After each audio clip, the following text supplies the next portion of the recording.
ನಮಸ್ಕಾರ. ಇದು ಜಾಣ ಸುದ್ದಿ, ವಿಜ್ಞಾನ, ವಿಚಾರ ಹಾಗೂ ವಿಸ್ಮಯಗಳ ಧ್ವನಿ ಪತ್ರಿಕೆ. ದಿನದಿನವೂ ವಿಜ್ಞಾನ.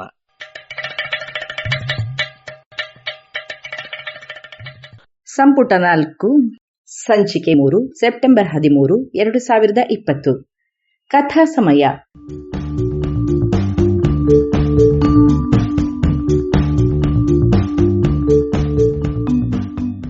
ಬೀಗಲ್ ಸಾಹಸಯಾನ, ಸಂಚಿಕೆ 105.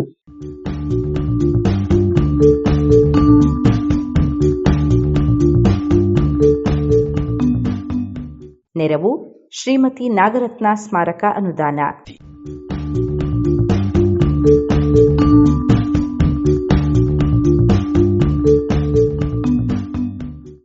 ಸುಪ್ರಸಿದ್ಧ ವಿಜ್ಞಾನಿ ಚಾರ್ಲ್ಸ್ ಡಾರ್ವಿನ್ ತನ್ನ ವಿಶ್ವ ಪರ್ಯಟನೆಯ ಸಮಯದಲ್ಲಿ ಕಂಡು ದಾಖಲಿಸಿದ ವೈಜ್ಞಾನಿಕ ಟಿಪ್ಪಣಿಗಳ ಅನುವಾದ.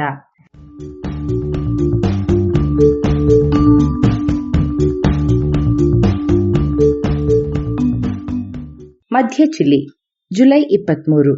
ರಾತ್ರಿ ಬೀಗಲ್ ಚಿಲಿಯ ಪ್ರಮುಖ ಬಂದರಾದ ವಾಲ್ಪರೈಸೋ ಕೊಲ್ಲಿಯಲ್ಲಿ ಲಂಗರು ಹಾಕಿತು. ಉದಯವಾದಾಗ ಎಲ್ಲವೂ ಸೊಗಸಾಗಿ ಕಂಡವು.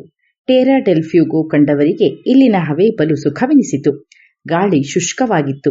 ಆಕಾಶ ನಿಚ್ಚಳವೂ ನೀಲಿಯೂ ಆಗಿದ್ದು ಸೂರ್ಯ ಪ್ರಖರವಾಗಿ ಹೊಳೆಯುತ್ತಿತ್ತು. ಪರಿಸರವೆಲ್ಲವೂ ಜೀವ ಕಳೆಯಿಂದ ತುಂಬಿದ್ದವು. ನಾವು ಲಂಗರು ಹಾಕಿದ್ದಲ್ಲಿಂದ ನೋಟ ಬಲು ಸುಂದರವಾಗಿತ್ತು.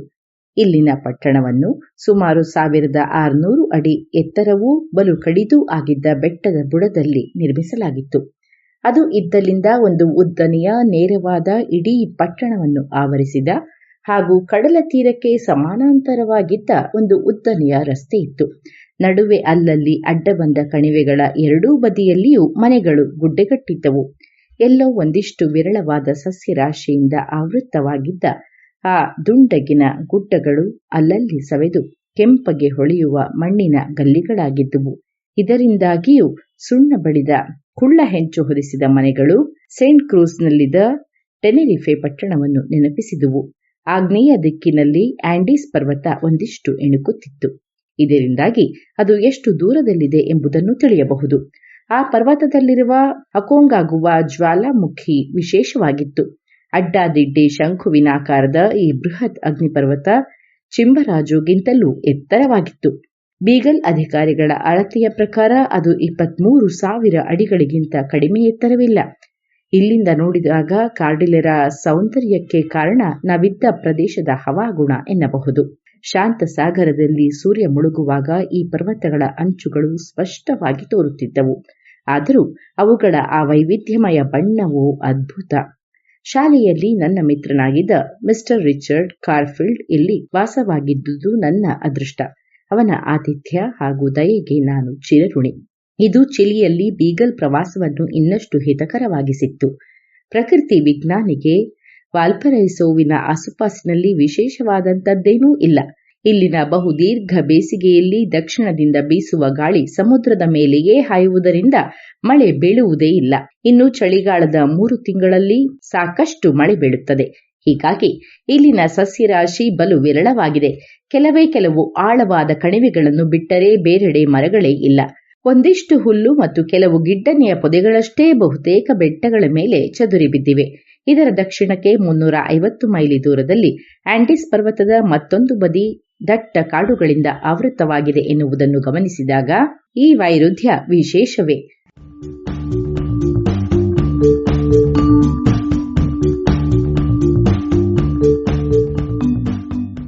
ದೀರ್ಘ ಚಾರಣಗಳ ಮೂಲಕ ನಾನು ಇಲ್ಲಿಂದ ಕೆಲವು ಪ್ರಕೃತಿ ವಿಜ್ಞಾನಾಸಕ್ತ ವಸ್ತುಗಳನ್ನು ಸಂಗ್ರಹಿಸಿದೆ. ವ್ಯಾಯಾಮ ಮಾಡಲು ಈ ಪ್ರದೇಶ ಹಿತವಾಗಿದೆ. ಕೆಲವು ಸುಂದರವಾದ ಹೂಗಿಡಗಳಿವೆ. ಒಣಹವೆಯ ಪ್ರದೇಶಗಳಲ್ಲಿ ಸಾಮಾನ್ಯವಾಗಿ ಕಾಣುವಂತೆಯೇ ಇಲ್ಲಿನ ಗಿಡಗಳು ಪೊದೆಗಳು ಬಲು ಗಾಢವಾದ ಪರಿಮಳವನ್ನು ಸೂಸುತ್ತವೆ. ಇವನ್ನು ಸವರಿಕೊಂಡು ಹೋದ ಬಟ್ಟೆಗಳು ಸುವಾಸಿತವಾಗಿ ಬಿಡುತ್ತವೆ. ದಿನದಿನವೂ ಹಿಂದಿನ ದಿನಕ್ಕಿಂತ ಹಿತವಾಗಿದ್ದುದು ನನಗೆ ನಿತ್ಯ ಅಚ್ಚರಿಯ ವಿಷಯ. ಆಹಾ, ಹವಾಗುಣ ಬದುಕಿಗೆಷ್ಟು ಖುಷಿ ತರುತ್ತದೆ. ಮೋಡಗಳಿಂದ ಮುಚ್ಚಿಕೊಂಡು ಅರ್ಧಂಬರ್ಧ ಕಾಣುವ ಕರಿ ಪರ್ವತಗಳನ್ನು ನೋಡಿದಾಗಲೂ ಅದೇ ಪರ್ವತದ ಮತ್ತೊಂದು ಭಾಗವನ್ನು ನಿಚ್ಚಳವಾದ ನೀಲಿ ಆಕಾಶದ ಮೂಲಕ ನೋಡುವಾಗಲೂ ಉಂಟಾಗುವ ಭಾವಗಳಲ್ಲಿ ಎಷ್ಟೊಂದು ವ್ಯತ್ಯಾಸ. ಒಂದರದ್ದು ಬಲು ಶಾಂತ ಭಾವ, ಮತ್ತೊಂದರದ್ದೋ ಬರೇ ಸಂತಸದ ಹಬ್ಬ. ಆಗಸ್ಟ್ 14 ಆಂಟಿಸ್ ಪರ್ವತದ ತಪ್ಪಲು ಈ ಋತುವಿನಲ್ಲಿ ಚಳಿಗಾಲದ ಮಂಜಿನಿಂದ ಆವರಿಸಿರುವುದಿಲ್ಲವಾದ್ದರಿಂದ ಅಲ್ಲಿನ ಭೂವೈಜ್ಞಾನಿಕ ವಿವರಗಳನ್ನು ದಾಖಲಿಸಲು ಕುದುರೆ ಸವಾರಿ ಹೊರಟೆ. ಮೊದಲ ದಿನದ ಸವಾರಿ ಸಮುದ್ರ ತೀರದ ಗುಡ್ಡ ಉತ್ತರಕ್ಕೆ ಸಾಗಿತ್ತು. ಕತ್ತಲಾದ ಮೇಲೆ ನಾವು ಹಿಂದೆ ಲಾರ್ಡ್ ಕೊಕ್ರೆನಿಗೆ ಸೇರಿದ್ದ ಎಸ್ಟೇಟ್ ಆದ ಕ್ವಿಂಟೆರೋದ ಹೇಸಿಯೆಂಡ ತಲುಪಿದೆವು. ನಾನು ಇಲ್ಲಿಗೆ ಬಂದಿದ್ದರ ಉದ್ದೇಶ ಸಮುದ್ರ ಮಟ್ಟದಿಂದ ಕೆಲವು ಗಜಗಳ ಎತ್ತರದವರೆಗೆ ರೂಪುಗೊಂಡಿದ್ದ ಕಪ್ಪೆಚಿಪ್ಪುಗಳ ಬೃಹತ್ ಹಾಸನ್ನು ನೋಡುವುದು. ಇವು ಸುಟ್ಟ ಸುಣ್ಣಿನಿಂದಾಗಿದ್ದುವು. ಇಲ್ಲಿನ ಇಡೀ ಕರಾವಳಿಯ ಎತ್ತರದ ಬಗ್ಗೆ ಇರುವ ಪುರಾವೆಯ ಬಗ್ಗೆ ಎರಡನೇ ಮಾತೇ ಇಲ್ಲ. ಕೆಲವೇ 100 ಅಡಿಗಳಷ್ಟು ಎತ್ತರದಲ್ಲಿ ವಿಚಿತ್ರ ಆಕಾರದ ಅಸಂಖ್ಯ ಕಪ್ಪೆಚಿಪ್ಪುಗಳು ಸಿಗುತ್ತವೆ. ನಾನು ಕೆಲವನ್ನು 1300 ಅಡಿ ಎತ್ತರದಲ್ಲಿಯೂ ಕಂಡಿದ್ದೇನೆ. ನೆಲದ ಮೇಲೆ ಈ ಚಿಪ್ಪುಗಳು ಒಂದೋ ಬಿಡಿ ಬಿಡಿಯಾಗಿ ಇಲ್ಲವೇ ಕಂದುಗಪ್ಪು ಬಣ್ಣದ ಸಸ್ಯಗಳ ಅವಶೇಷಗಳಲ್ಲಿ ಹುದುಗಿಯೋ ಕಾಣುತ್ತವೆ. ಸೂಕ್ಷ್ಮದರ್ಶಕದ ಅಡಿಯಲ್ಲಿ ನೋಡಿದಾಗ ಈ ಸಸ್ಯಾವಶೇಷವು ನಿಜಕ್ಕೂ ಸಮುದ್ರ ತಳದ ಕೆಸರಾಗಿದ್ದನ್ನೂ ಅತಿ ಸೂಕ್ಷ್ಮವಾದ ಜೈವಿಕ ವಸ್ತುಗಳಿಂದ ಕೂಡಿದ್ದುದನ್ನು ಕಂಡು ಅಚ್ಚರಿಗೊಂಡೆ. ಆಗಸ್ಟ್ 15 ನಾವು ಕ್ವಿಲೋಟಾ ಕಣಿವೆಯ ಕಡೆಗೆ ಮರಳಿದೆವು. ಇಲ್ಲಿನ ಪ್ರದೇಶ ಬಲು ಹಿತಕರವಾಗಿತ್ತು. ಹಸಿರು ಹಾಸಿನ ಪ್ರದೇಶಗಳಲ್ಲಿ ಅಲ್ಲಲ್ಲಿ ಸಣ್ಣ ಪುಟ್ಟ ತೊರೆಗಳು, ಗುಡ್ಡಗಳ ಇನ್ನೊಂದು ಬದಿಯಲ್ಲಿದ್ದ ಕುರಿಗಾಹಿಗಳ ಗುಡಿಸಲುಗಳಂತೆ ಕಂಡ ಪುಟ್ಟ ಮನೆಗಳೂ ಇದ್ದ. ಇದು ಕವಿಗಳ ವಿವರಣೆಯಂತೆ ತೋರಿತು. ಚಿಲಿಕಾವ್ರೆನ್ ದಿಬ್ಬವನ್ನು ನಾವು ದಾಟಬೇಕಾಯಿತು. ಅದರ ಬುಡದಲ್ಲಿ ಹರಿವ ನೀರು ಇದ್ದಂತಹ ಕಣಿವೆಗಳಲ್ಲಿ ಮಾತ್ರ ಒಳ್ಳೆಯ ಪೈನ್ ಮರದ ಕಾಡುಗಳು ಬೆಳೆದಿದ್ದುವು. ವಾಲ್ಪರೈಸೋದ ಬಳಿಯ ಪ್ರದೇಶವನ್ನಷ್ಟೇ ಕಂಡಿದ್ದ ಯಾವನೂ ಚಿಲ್ಲಿಯಲ್ಲಿ ಇಂತಹ ಸುಂದರ ಪ್ರದೇಶವಿರಬಹುದು ಎಂದು ಊಹಿಸಿರಲು ಸಾಧ್ಯವಿಲ್ಲ. ಪರ್ವತದ ತುದಿಯನ್ನು ತಲುಪಿದಾಗ ನಮ್ಮ ಕಾಲಬುಡದಲ್ಲಿ ಕ್ವಿಲೋಟಾ ಕಣಿವೆ ಕಂಡಿತು. ಅದು ಸಮೃದ್ಧಿಯ ಅಣಕವಾಗಿತ್ತು. ಈ ಕಣಿವೆ ಚಪ್ಪಟೆಯಾಗಿಯೂ ಅಗಲವಾಗಿಯೂ ಇದೆ. ಹೀಗಾಗಿ ಎಲ್ಲ ಕಡೆಯಿಂದಲೂ ಅದಕ್ಕೆ ನೀರು ಹರಿದು ಬರುತ್ತದೆ. ಅಲ್ಲಿನ ಪುಟ್ಟ ಚಚ್ಚೌಕದ ತೋಟಗಳಲ್ಲಿ ಕಿತ್ತಳೆ ಮತ್ತು ಆಲಿವ್ ಮರಗಳು, ಎಲ್ಲ ಬಗೆಯ ತರಕಾರಿ ಗಿಡಗಳು ತುಂಬಿ ತುಳುಕುತ್ತಿದ್ದುವು. ಕಣಿವೆಯ ಎರಡೂ ಬದಿಗೂ ಬರಡು ಗುಡ್ಡಗಳಿದ್ದುವು. ಈ ಹಸಿರು ತೇಪೆಯ ವೈರುಧ್ಯವೇ ಈ ಕಣಿವೆಯನ್ನು ಸುಂದರವಾಗಿಸಿತ್ತು. ವಾಲ್ಪರೈಸೋ ಎಂದರೆ ಸ್ವರ್ಗದ ಕಣಿವೆ. ಬಹುಶಃ ಈ ಹೆಸರಿಟ್ಟವರು ಆಗ ಕ್ವಿಲೋಟಾವನ್ನೇ ಕಲ್ಪಿಸಿಕೊಂಡಿರಬೇಕು. ನಾವು ಕಣಿವೆಯನ್ನು ಹಾದು ಬೆಲ್ ಗುಡ್ಡದ ಬುಡದಲ್ಲಿದ್ದ ಡೆ ಸ್ಯಾನ್ ಇಸಿಡಿರೋ ತೋಟ ತಲುಪಿದೆವು.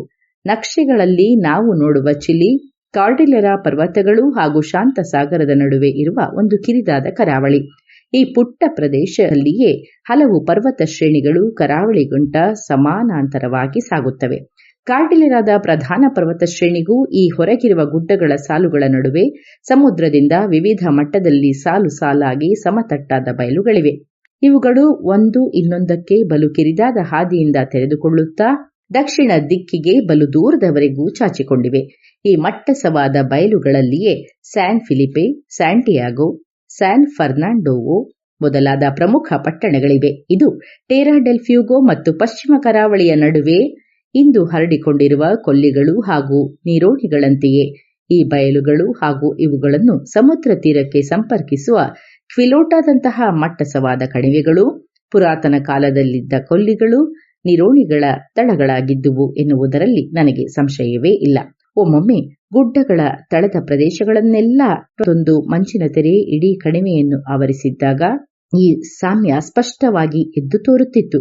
ಪ್ರಪಾತಗಳೊಳಗಿಂದ ಹಬೆಯಂತೆ ಮೇಲೆದ್ದು ಬರುತ್ತಿದ್ದ ಬಿಳಿಯ ಮಂಜಿನ ನಡುವೆ ಅಲ್ಲಲ್ಲಿ ಇಣುಕುತ್ತಿದ್ದ ಒಂದೊಂದು ಗುಡ್ಡಗಳು ಅವು ಅಲ್ಲಿ ಬಲು ಹಿಂದೆ ದ್ವೀಪಗಳಾಗಿದ್ದುವು ಎಂದು ನಿರೂಪಿಸುತ್ತಿದ್ದುವು.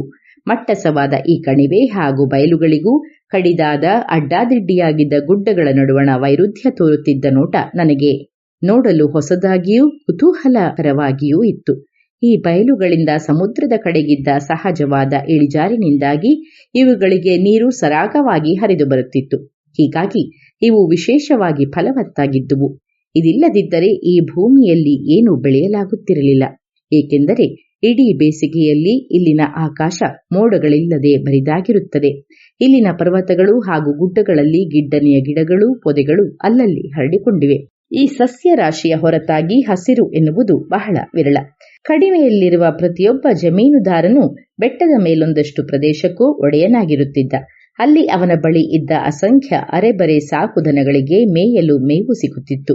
ವರ್ಷಕ್ಕೊಮ್ಮೆ ಒಂದು ಸಂಭ್ರಮದ ರೋಡಿಯೋ ನಡೆಯುತ್ತಿತ್ತು. ಆಗ ಎಲ್ಲ ದನಗಳನ್ನೂ ಕಣಿವೆಗೆ ಅಟ್ಟಿಕೊಂಡು ಬಂದು ಎಣಿಸಿ ಹಚ್ಚೆ ಹಾಕುತ್ತಿದ್ದು ಆನಂತರ ಅವುಗಳಲ್ಲಿ ಕೆಲವನ್ನು ಬೇರ್ಪಡಿಸಿ ನೀರಾವರಿಯಾದ ಜಮೀನಿನಲ್ಲಿ ಕೊಬ್ಬಲೆಂದು ಬಿಡುತ್ತಿದ್ದರು. ಇಲ್ಲಿ ವ್ಯಾಪಕವಾಗಿ ಗೋಧಿಯನ್ನು, ಸಾಕಷ್ಟು ರೆಡ್ ಇಂಡಿಯನ್ನರ ಜೋಳವನ್ನು ಬೆಳೆಯುತ್ತಿದ್ದರು. ಇದು ಇಲ್ಲಿನ ಕಾರ್ಮಿಕರಿಗೆ ಪ್ರಧಾನ ಆಹಾರವಾಗಿತ್ತು. ಇಲ್ಲಿನ ತೋಟಗಳು ಪೀಚ್, ಅಂಜೂರ ಮತ್ತು ದ್ರಾಕ್ಷಿಯನ್ನು ಯಥೇಚ್ಛವಾಗಿ ಬೆಳೆಯುತ್ತಿದ್ದುವು. ಈ ಎಲ್ಲ ಅನುಕೂಲಗಳಿಂದಾಗಿ ಸ್ಥಳೀಯರು ಅವರು ಇರಬೇಕಾಗಿದ್ದಕ್ಕಿಂತಲೂ ಸಿರಿವಂತರಾಗಿಯೇ ಇದ್ದರೆನ್ನಬಹುದು.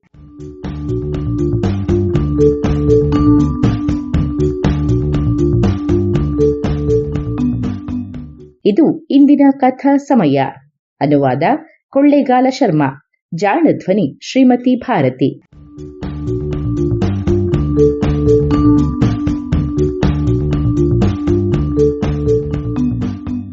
ನೆರವು ಶ್ರೀಮತಿ ನಾಗರತ್ನ ಸ್ಮಾರಕ ಅನುದಾನ.